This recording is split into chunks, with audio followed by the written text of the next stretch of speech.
All right, YouTube, how you doing? Welcome back to the channel. It is Thursday, August 7th. We have just 4 MLB games to dive into in today's video, like we always do. I'm going to dive into each and every one of those games, so all 4 of them. I'm going to give you my prediction on the side. I'll give you my prediction on the total. We'll talk about either plays like player props that we like within the game as well. But as always, guys, keep an eye on the pinned comment of this video for my final plays. Those will be there absolutely free if that does interest. If you do want to fade me, all of that down there in the pinned comment. In terms of how we did yesterday, let's pump with some damn crowd noise.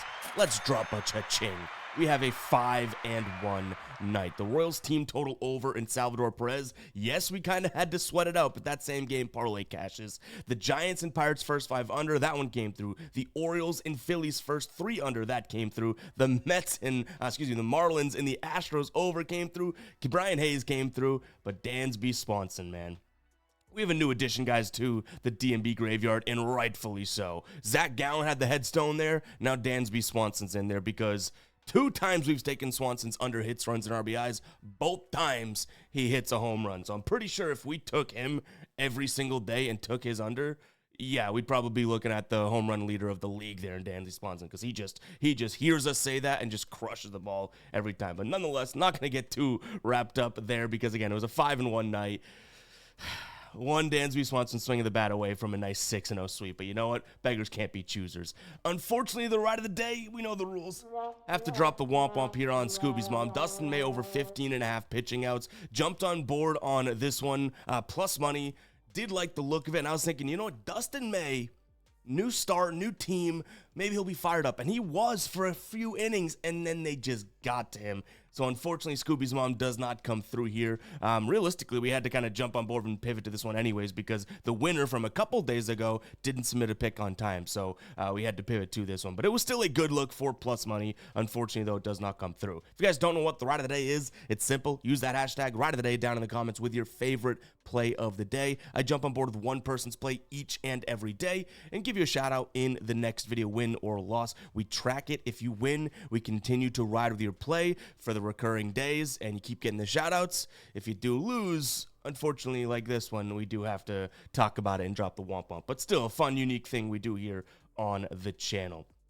I don't think we'll do it today because it's only 4 games, but really fun doing that giveaway parlay yesterday. We came 1 Dodgers run shy of giving away, nearly $200. So we'll do that again. Absolutely love that and the support on the channel yesterday. So really do appreciate it. But let's go ahead and dive into today's games, guys. Hit that like button, hit that subscribe button. We're starting it off with Washington taking on the Athletics. On the mound for Washington is going to be Mitchell Parker. He's going up against Jacob Lopez. Jacob Lopez has looked very good in his last couple of starts. Houston and Arizona, all the way to Tacoma. He really, realistically got these 2 teams at perfect times. I'll say that Houston really wasn't exactly hitting when he got them, and Arizona, it seemed like they had given up. But still, we can trust him a little bit here because the Washington bats, I wouldn't say fall into any other category, right? So in those 2 starts, 0 earned across 4 1/3 and 5 innings pitched. He's going up against Mitchell Parker, who his last start did not look all that great. Against Milwaukee, now granted, again, we got to put context to the teams they've gone up against. Milwaukee on fire right now.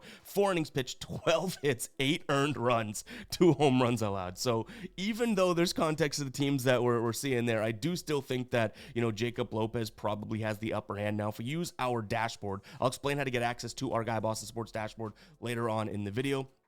But you can see here, Jacob Lopez does struggle on the road. That's what this column is. He also kind of struggles against righties, but the power bats in this lineup are lefties. And I don't even know if we can necessarily say that they're power bats anymore because they really have fallen off. So I don't think that he'll be all that bad. And what I really like is the fact that up here, the Athletics, the first part of their order, Langeliers, Kurtz, Rooker, JJ Bleday, they have fantastic pitch mix ratings here because of the fastball against Mitchell Parker. So I think for me, this is an easy one. I don't know if we fully get there because it is still the Athletics and I'm still not fully in on them, but it has to be some way, shape, or form Athletics or their team total over today. They only put 1 run up on the board yesterday. Before that, 16, 4, 2, 5, 5, 6. They were scoring some runs. So let's see if they can put some runs up today. I like them in the team total over. I would also take a peek at Mitchell Parker's over in hits allowed. Right now, it's sitting at 5.5. That's a little much for me, so I could pivot to that or even his earn runs.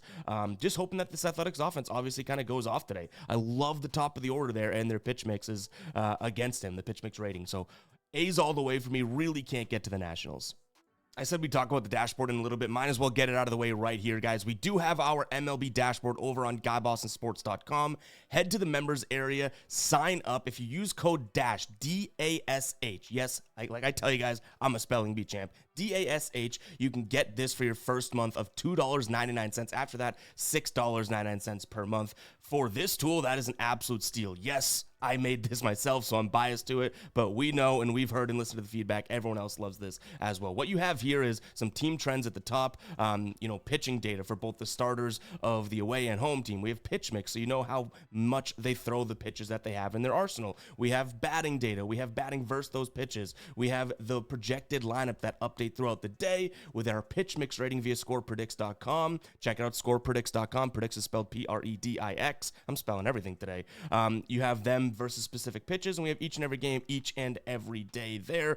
Usually that does not load as quick while I'm recording, but how about that, huh? There we go. That loaded pretty quick too. Sometimes when I record, this takes forever to load, and it's like the worst example of the tool because people are like, is it going to take that long to load for me? No. But guys, go ahead and check it out. Again, GuyBostonSports.com, members area. Sign up or just go to the MLB dashboard. It'll ask you to sign up. Use code DASH. You're going to get this for $2.99. Why not try it for less than a Starbucks cup of coffee for the month? I promise you'll love it, but go ahead and test it out, guys. $6.99 recurring after that. One thing I'll say about this, and we get this question all the time, this is a dashboard. It's not just going to spit plays out at you. This is a research tool. So, yes, it's color-coded. It'll help your eye kind of find spots and weak spots, strong spots for teams, but it is not just something that's going to AI generate a play and have you follow. This is a tool for you to learn and use yourself, and, after a little bit of using it, I'm sure it will help you because it's accurate data and pretty much covers all the big things that I like to look at on a daily basis. I made it for myself to help me get the information more quickly and more optimized and efficiently, right? And we figured we'd bring it to you guys. So go check it out, GuyBostonSports.com. Let's get back to the games, right? White Sox at Mariners. Logan Gilbert on the mound for the Mariners going up against Shane Smith. Logan Gilbert, obviously the pitching advantage here. He has kind of been a little spotty. We can kind of say that. His last couple starts, not so great against the Angels and against Texas. Shane Smith, last couple starts has been pretty damn consistent. Now it was against Cleveland and the Angels. He's not pitching deep into games or anything like that, but ultimately I do still kind of feel comfortable, and maybe it's worthy of the psycho alert alarm. Feel comfortable with a potential look at a first 3 or first 5 under. I like the idea that Shane Smith's going to throw fastball a lot. This is a Seattle team that hasn't been fantastic against the fastball. I mean, they haven't been bad. I don't want to say that, but they haven't been fantastic against it. Yesterday, I think it was 2 runs scored in the first 3, so that would be great. The first game, yes, I do think it went over, but again, this is the best pitcher the White Sox have had so far in this series. I don't know if you could argue it's the best pitcher, or maybe last year you could say it, for the Mariners in this series, but I do think that at least for the first time through the order, Shane Smith may be able to hold his own, especially if they're planning only pitching him 3 or 4 innings, right? So first 3 under. I know I have the first 3/first 5 up there. It's probably a look for the first 3, and then I do just have a pivot, I guess, as a secondary play towards a Chicago team total under. You'd have to take it at under 2.5 for plus money right now, though. So I don't know if that really has too much value in it, but I really don't see an angle for them to go out there and hit Logan Gilbert. He's going to throw that slider there dead last. You can see using our dashboard here, dead last against the slider last 30 days. Sure, it's the fastball and, the splitter, they might look good, but this thing could be absolutely filthy. It's the pitch he throws most frequently, especially when he needs a good pitch. Yeah, not exactly loving the White Sox against that. So don't know if we actually get there with that first 300 because I do worry that all of a sudden, Shane Smith's going to come out of nowhere and stink it up because he's done that. But he has been one of the more, and I say the more trustworthy, it's not a high bar or a benchmark. He's been one of the more trustworthy Chicago arms there for the White Sox this year. So first 300 is what we'd look at in this one. All right, next game up, Pirates taking on the Reds. We got Paul Skeens Day here, so that is why those Pirates are minus 166 right now. He's taking on Brady Singer. Brady Singer is not exactly my favorite pitcher. I've kind of sworn off of him in a sense, but his last couple starts been pretty good. Against Tampa Bay, sure, I think I could pitch a good game against Tampa Bay right now. He went 7 1/3, 1 earned, with 8 strikeouts. That one earned was 1 solo home run. Then he went up against Atlanta. This was in Cincinnati as well. 6 innings pitched, 0 earned, 10 strikeouts. So maybe, just maybe, maybe Brady Singer is on one here and we can trust him, because I think we can trust Paul Skeens. So I like the first 3 under. Now, where I come to it on I guess a money line side of things, it would have to be the Reds. I don't expect Paul Skeens to pitch super deep into the game. They've really been kind of watching his pitches, not letting him go over. Actually, I was surprised he pitched 94 or 99, whatever it was, in his last couple of starts. I don't think that they're really going to throw him out there for, 6+ innings. If we get 5, maybe even 6, we could stretch it innings out of Paul Skeens. I think the later innings, this Reds team will have a little bit of an advantage there. Pittsburgh's bullpen threw a lot of arms yesterday. It's already a bullpen that lost a lot of guys too. So I think this could be a red spot for the value. Do I get there? Most likely not. I think that the other 2 plays, first 3 under, because I think Paul Skeens is good for his side, and then hopefully that we could see, Brady Singer with his slider and sinker combo look really good against Pittsburgh, right? I think that could be a play that we like a little bit more than the money line. And then Jared Triolo under 1.5 hits, runs, and RBIs. He's been looking okay lately. I'll say that. He has a hit in 5 straight games. He is averaging 1.8 hits, runs, and RBIs. But what I like is the fact that he's batting just 133 against righties this year. WRC plus of 27.9. Brady Singer against righty bats, which is what Triolo is. He has an average against that dropped 17 points down to 230. A WOBA against of 296. The slider is going to be absolutely massive for him today. That is a WOBA of Triolo, the pitch there. He has a WOBA of 206 against the slider. So that's really what I'm looking for. I think both the first 3 under and Triolo under 1.5 hits, runs, and RBIs could be legitimate plays today. We'll see if we want to get a little bit frisky and play against Paul Skeens here. But guys, speaking of Paul Skeens, over on Sleeper, they have a Paul Skeens free square today, 0.5 outs. He just needs to be pitching for an out. 1 ground ball to shortstop, Triolo, would result in a cash here. If you guys don't know what Sleeper is, go check it out. Link in the description, as well as the pinned comment. One of, if not my favorite player prop app out there. You just put 2 or more players into an entry. The more you win, the more you get paid out. And speaking of payout, what they do is really cool. Each and every play you throw in there changes the payout, kind of like an odds system, right? It changes the payout for that play and for that entry. So you don't have the 2 for 2 is 3x, the 5 for 5 is 3x, or anything like that, right? They don't follow a fixed payout structure, making it really cool. They have more alternate lines, more lines available for all of the players. So go check it out, guys. If it's available in your state and you're not on Sleeper yet, I really do think that you are sleeping at the wheel, right? Go check it out. Get out from under that rock. Check out Sleeper. They're also going to match your first deposit up to $100. Yes, if you put in $100, you'll have $200 to play with. 50, you'll have 100. You can do the math. We're mathematicians over here. I understand. Check it out, guys. That link will be down below in the description, as well as the pinned comment. Let's move on to the last game here. All right, Braves taking on the Marlins.